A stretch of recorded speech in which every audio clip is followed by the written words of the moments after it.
Hello అండి, welcome to ఉత్తన్స్ academy. ఇవాళ topic లో ఇవాళ సెషన్ లో మనం డిస్కస్ చేయబోయే టాపిక్ ఏంటంటే కనుక ఈ యొక్క వెనుజులా పైన అమెరికా అన్నటువంటిది దాడి చేసిందనమాట. దాంతో వెనుజులా పైన అమెరికా దాడి చేయడమే కాకుండా ఆ దేశ అధ్యక్షుడైనటువంటి అతన్ని నిర్బంధంలోకి కూడా తీసుకుంది.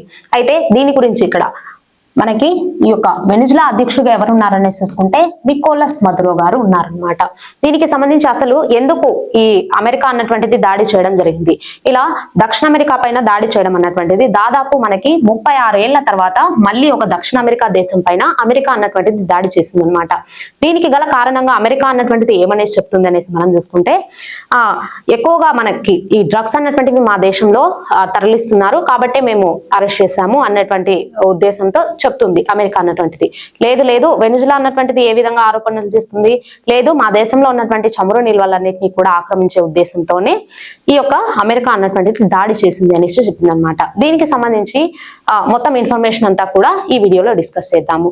ఇక్కడ చూడండి, దక్షిణ అమెరికా దేశమైనటువంటి వెనిజులా పైన ఉత్తర అమెరికా దేశమైన అమెరికా దాడి చేసి వెనిజులా అధ్యక్షుడు ఎవరు నికోలస్ మదురో మరియు ఆయన భార్య అయినటువంటి సిలియా ఫ్లోర్స్ ను అమెరికా సైన్యం బంధించి న్యూయార్క్ కు తరలించిందనమాట. 2013లో హ్యూగో చావెజ్ మరణాంతరము దేశాధ్యక్షుడిగా మనకి ఈ యొక్క నికోలస్ మదురో గారు బాధ్యతలు చేపట్టడం జరిగింది. ఇప్పటి వరకు ఆయననే కొనసాగుతున్నారన్నమాట 2013 నుండి. 1990లో పనామా పైన కూడా ఇదే విధంగా దాడి చేసింది అనమాట అమెరికా అన్నటువంటిది. ఇప్పటి అధ్యక్షుడు మాన్యువల్ ఆంటోనియో నోరిగానో బందీగా చేసుకున్న తర్వాత మళ్ళీ 36 సంవత్సరాల తర్వాత ఇలా ఒక దక్షిణ అమెరికా దేశం పైన అమెరికా అన్నటువంటిది దాడి చేసింది. ఇక్కడ చూడండి, మదురో ఆయన భార్య సిలియాను అమెరికా చట్టాల ప్రకారము న్యూయార్క్ లోని కోర్టులో విచారిస్తామని అమెరికా అటార్నీ జనరల్ అయినటువంటి పామ్ బోండి గారు తెలిపారు. అయితే ఈ దాడుల్లో మనకి ఎవరు పాల్గొన్నారని చూసుకుంటే డెల్టా ఫోర్స్ అన్నటువంటి దాన్ని వాడారనమాట. అమెరికా అనేది వెనిజులా పైన దాడి చేయడం కోసము డెల్టా ఫోర్స్ అన్నటువంటి దాన్ని వాడారు. ఏంటి డెల్టా ఫోర్స్ దళం అనేసి మనం చూస్తే వెనిజులా పైన దాడుల కోసం అధ్యక్షుడు ఆయనని నికోలస్ మదురోను బందీగా పట్టుకున్నటువంటి ఆపరేషన్ లో ఈ యొక్క డెల్టా ఫోర్స్ అన్నటువంటి దాన్ని వాడారనమాట. ఏంటి డెల్టా ఫోర్స్ అనేసి మనం చూసుకుంటే ఏం లేదండి, అంటే ఆ దేశ అధ్యక్షుడు ఏ విధమైనటువంటి పనులు చేస్తున్నారు తనని అనుసరించడమే ఈ యొక్క ఫోర్స్ ముఖ్య లక్ష్యంగా.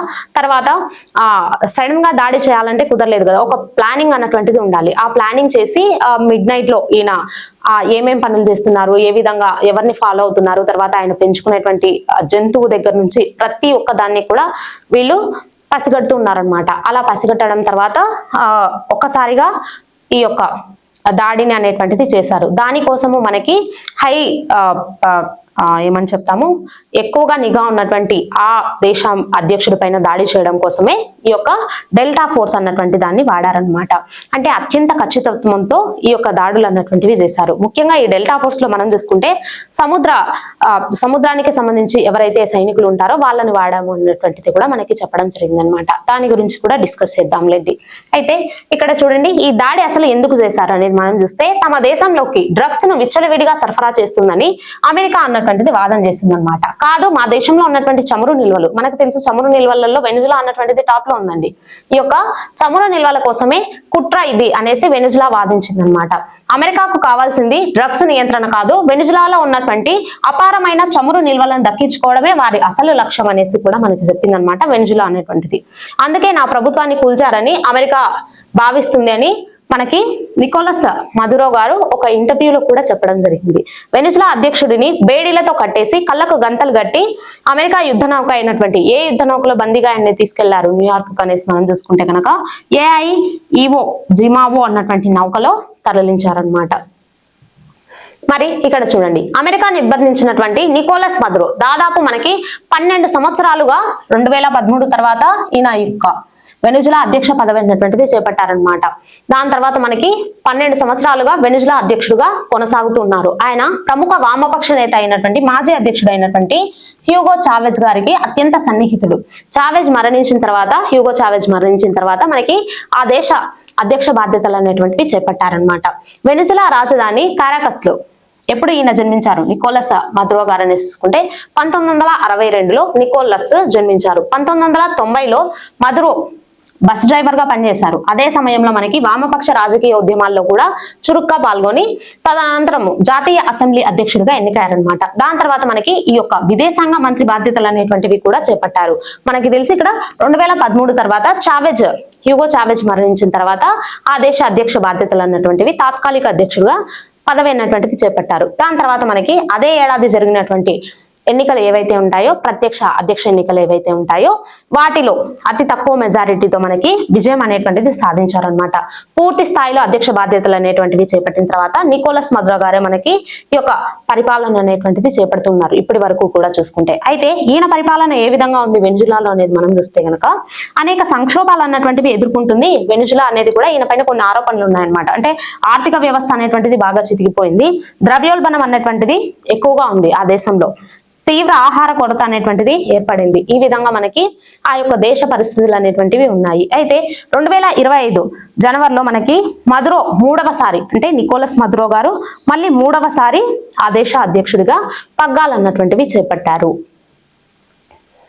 మరి అమెరికా ఇతర దేశాల మీద చేసినటువంటి దాడులను కూడా ఒకసారి చూద్దాం. చూడండి, ఇప్పుడంటే మనకి వెనిజులా పైన దాడి చేసింది, ఇంకా మెక్సికో, తర్వాత కొలంబియా, ఇలాంటి వాటిపైన కూడా మేము దాడి చేస్తాము, క్యూబా అన్నటువంటి దానిపైన కూడా దాడి చేస్తామనేసి కూడా మనకి చెప్పింది అనమాట.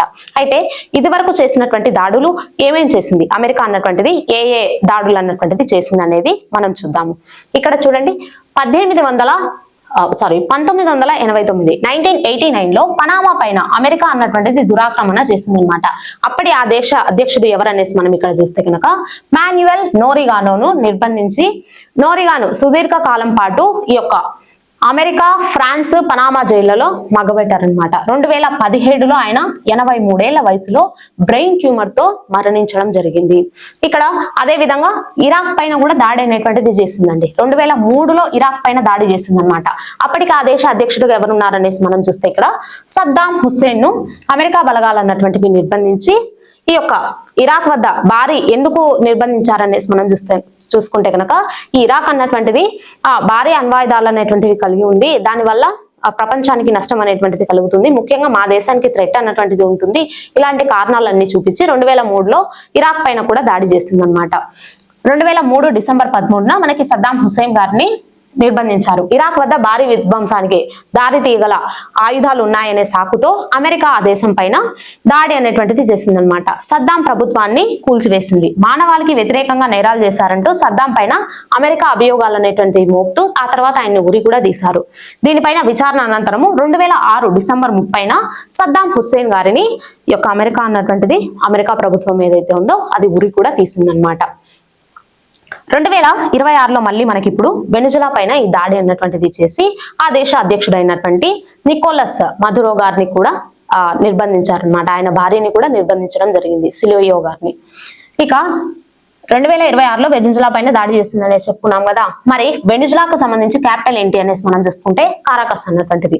ఇక ప్రెసిడెంట్ వచ్చేసి నికోలస్ మదురో గారు. నెక్స్ట్ కరెన్సీ అన్నటువంటిది చూసుకుంటే కనుక మనకి బొలీవర్ అన్నటువంటిది కరెన్సీ అన్నమాట. పనామా పైన కూడా, అంటే ఇది వరకు మనకి పనామా పైన ఫస్ట్ టైం అనేటువంటిది పనామా పైన దాడి చేసింది. తర్వాత 36 ఏళ్ల తర్వాత దక్షిణ అమెరికా పైన ఇలా దాడి చేయడం ఇదే తొలిసారి అని చెప్పుకున్నాం. అంటే పనామా తర్వాత 36 ఏళ్ల తర్వాత చేసినటువంటి దాడి ఇది అనేసి చెప్పుకున్నాం కదా. ఇక్కడ పనామా క్యాపిటల్ వచ్చేసి మనకి పనామా సిటీ.